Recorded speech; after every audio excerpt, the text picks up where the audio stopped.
Hello all, welcome to Sri vlogs. ఇవాళ video lunch box recipe అనమాట. మనము మన పిల్లల్ని పొద్దున్నే పంపించేటప్పుడు హడావుడిగా ఏదో ఒకటి చేయాలి, స్పీడ్గా చేయాలి అని అనుకుంటాం కదండి. ఆ టైంలో ఈ రెసిపీ అయితే చాలా బాగా యూజ్ అవుతుంది.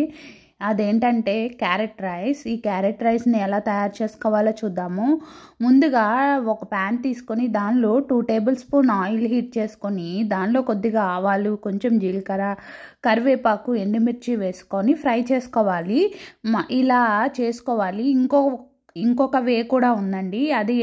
అదేంటంటే మామూలుగా మనము బిర్యానీ మసాలా మొత్తం మసాలా దినుసులు వేసుకొని ఫ్రై చేసుకోవాలి. తర్వాత మనము ఆనియన్స్ని చిన్న చిన్న పీసెస్గా కట్ చేసుకొని, ఇంకా చిల్లీస్ని కూడా 2-3 చిల్లీస్ని తీసుకొని వాటిని కూడా చిన్న చిన్న పీసెస్గా కట్ చేసుకొని వాటిని ప్యాన్లో వేసుకొని ఫ్రై చేసుకోవాలి.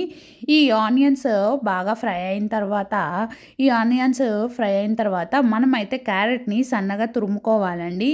ఈ రైస్ మనం తీసుకున్న క్యారెట్ తురుము క్వాంటిటీ ఎంత ఉందో రైస్ కూడా అంతే తీసుకోవాలి.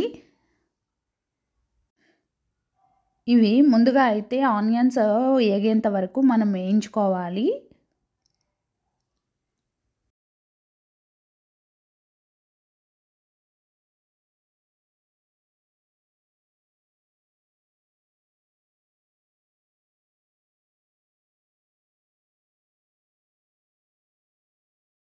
ఫ్రై అయిన తర్వాత మనము తురుముకొని పెట్టుకున్న ఈ క్యారెట్ తురుమును నేను ఒక ప్లేట్ వరకు, అంటే 2 కప్స్ క్యారెట్ తురుము తీసుకున్నాను. దాన్ని మనము ఆయిల్లో బాగా ఫ్రై చేసుకోవాలి పచ్చివాసన పోయేంత వరకు. ఇది ఫ్రై చేసుకోవడానికి మనకి 4 to 5 minutes పడుతుంది. ఈ ఫ్రై అయిన తర్వాత మనమైతే దానికి సరిపడా సాల్ట్ వేసుకోవాలి. 1 టేబుల్ స్పూన్ సాల్ట్ యాడ్ చేసుకొని ఫ్రై చేసుకోవాలి.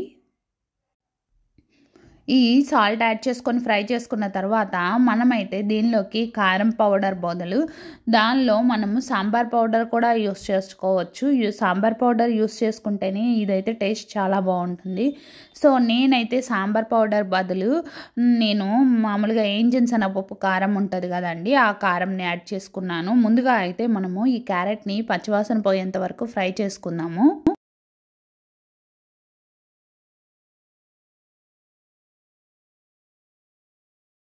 ఇది క్యారెట్ తురుము బాగా ఫ్రై అయిన తర్వాత 1 టేబుల్ స్పూన్ వరకు నేను ఈ వేయించిన శనగపప్పు కారం పౌడర్ వేసానండి. వేసి ఈ పచ్చివాసన పోయేంత వరకు ఫ్రై చేసుకున్నాను.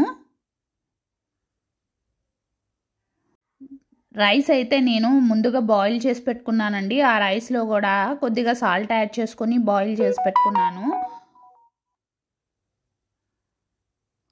ఇంకా మనము 1 కప్ 2 కప్స్ క్యారెట్ తురుముకి 2 కప్స్ రైస్ యాడ్ చేసుకొని దాన్ని బాగా మిక్స్ అయ్యేంత వరకు కలుపుకోవాలండి. ఆ క్యారెట్ తురుము అనేది ఆ రైస్కి పట్టేంత వరకు తురుముకోవాలి. నేను ఒకటి చెప్పడం మిస్ చేశానండి. దానిలో మనము 1 టేబుల్ స్పూన్ వరకు లెమన్ జ్యూస్ యాడ్ చేసుకోవాలండి. లెమన్ జ్యూస్ యాడ్ చేసుకొని లెమన్ జ్యూస్ ఇంకా కారం పౌడర్ వేసుకొని ఫ్రై చేసుకోవాలి. నేను లెమన్ జ్యూస్ చెప్పడం మర్చిపోయాను. సో లెమన్ జ్యూస్ కూడా యాడ్ చేసుకొని ఫ్రై చేసుకున్న తర్వాత రైస్ యాడ్ చేసుకోవాలి. ఈ రైస్ని బాగా మిక్స్ చేసుకోవాలి ఆ క్యారెట్ తురుము అనేది రైస్కి పట్టేంత వరకు.